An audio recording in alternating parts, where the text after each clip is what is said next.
Hello everyone, welcome back to the channel. HeirofCarthage here, and I'm super excited to bring you some more action on Total War Rome 2. This time it's the Battle of Medlon. It's going to be between Galatia and Tylis, a couple of classic barbarian powerhouses in Rome 2.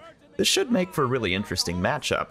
Galatia has, of course, as one of their main key units here, the Galatian Legionaries, which is a pretty solid choice for like a mid-tier sword. And good mid-tier swords combined with the good upper-tier swords typically make a faction quite powerful in Rome 2.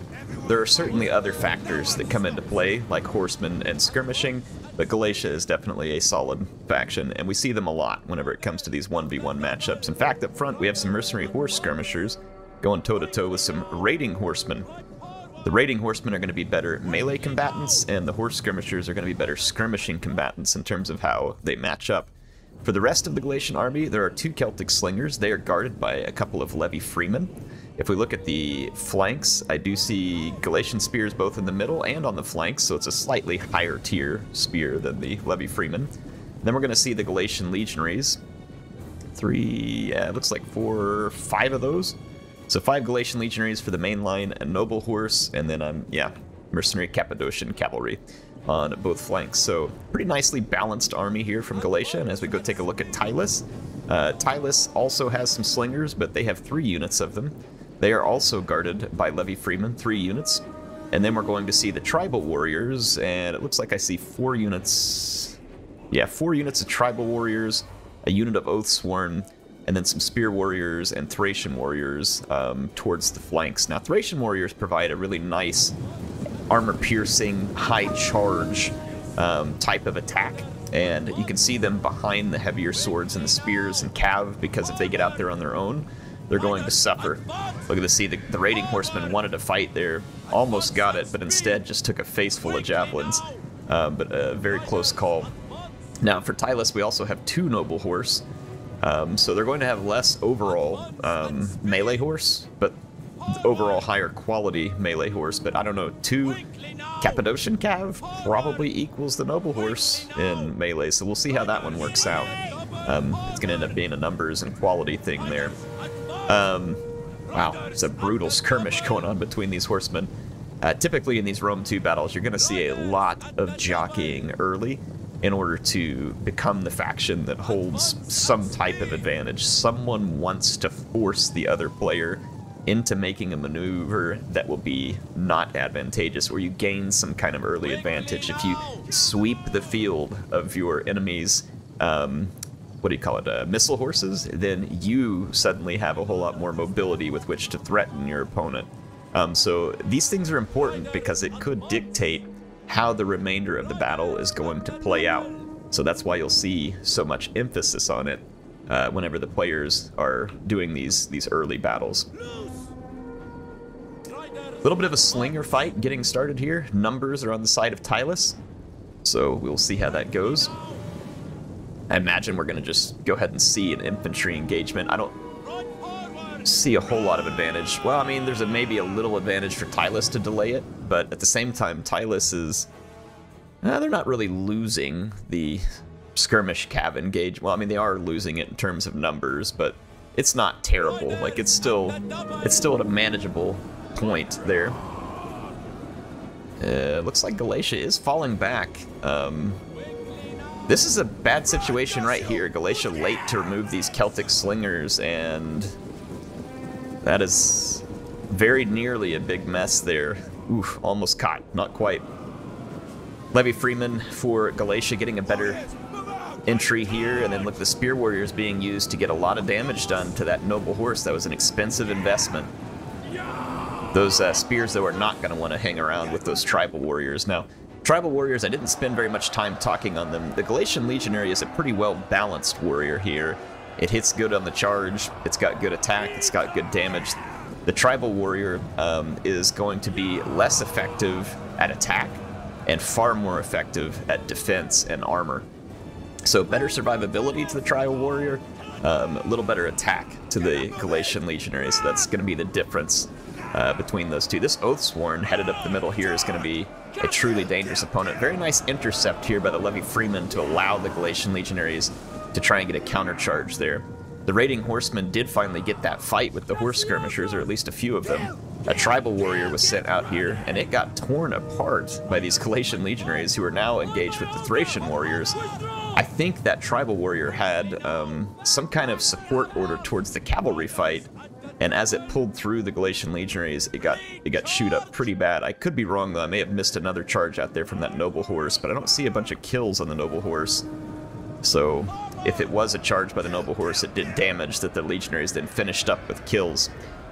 So as we take a look here, the noble horse up against the Cappadocian cavalry, there's plenty of infantry support nearby, the Thracian warriors. Those Celtic slingers getting caught up in this, not a good thing for Tylis. Those would be needed to do damage from range, of course, not something you want mixed up in a melee. The Oathsworn got a lot of kills, but I think a lot of it came on that Levy Freeman, and that ended up being a nice distraction. This Oathsworn is starting to level out the fight with the Galatian legionary, but took a lot of damage early. That tribal warrior comes back to finish the Galatian legionary, but that Galatian legionary now racked up 160-something kills. It's an interesting one there. That armor, though, and survivability comes into pretty key play, you know, maybe later in a fight as the units start to get worn down. I would think that the tribal warriors might have a little bit of an advantage at hand there, but it's going to depend on a lot of factors. So we still have a noble horse in play for Tylis. The raiding horsemen are still in play, and they are raiding right now. See this one going after those slingers. Very nice call. The other noble horse is nearly dead. It's being pursued by the Galatian noble horse. So let's check out the rest of these fights here. That Oathsworn running a pretty even fight here with the Galatian legionaries. The Galatian legionaries got a good assist by those Levy Freemen earlier, which helped it get started right. This tribal warrior is losing pretty handily, and it's going to need some assistance at some point. Thracian warrior over here getting a nice charge, getting a few kills on that Galatian legionary. Maybe a rear charge coming here. Yeah, so the Galatian legionaries pick up, anticipating the rear charge, but now they're going to get sandwiched. They were going to get sandwiched regardless.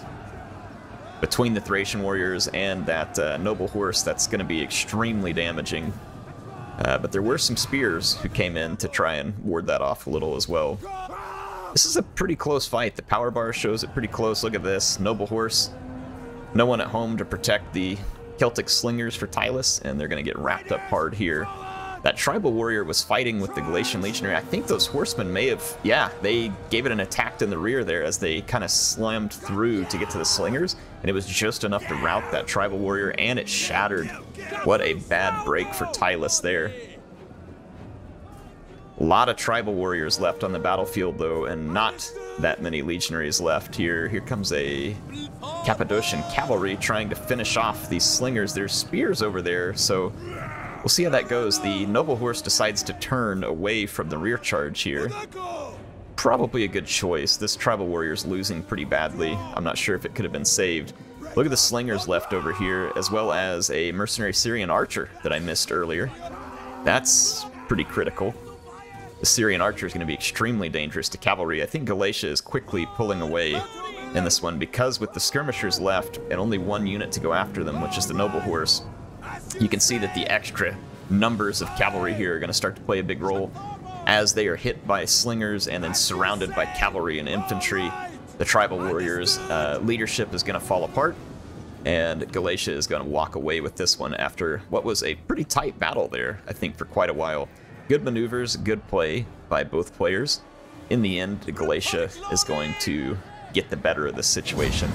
So there we are. Let's take a look at the battle results.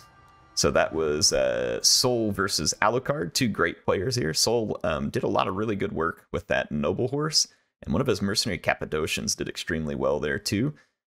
Pretty good performance out of several of the Galatian legionaries.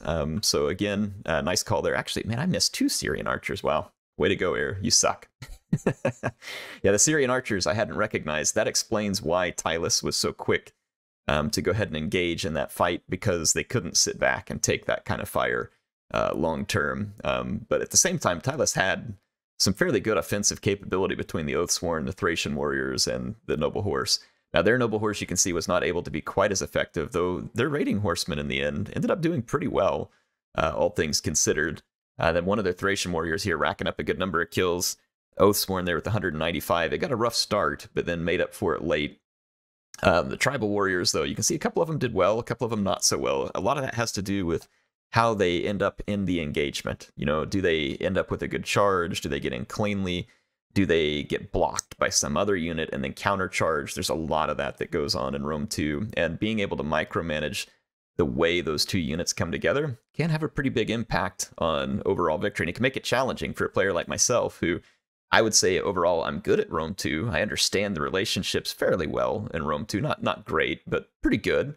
But you really can get out microed here in the sense that people can, you know, put another unit in the way at the last minute on a charge and then countercharge you back. So there is definitely a level to which excellent micromanagement plays a big role in Rome 2. And so I think we saw some of that from both players here. But GG to both players. Hope you enjoyed it. HeirofCarthage signing out for now. I'll see you all soon with some more action in Total War Rome 2.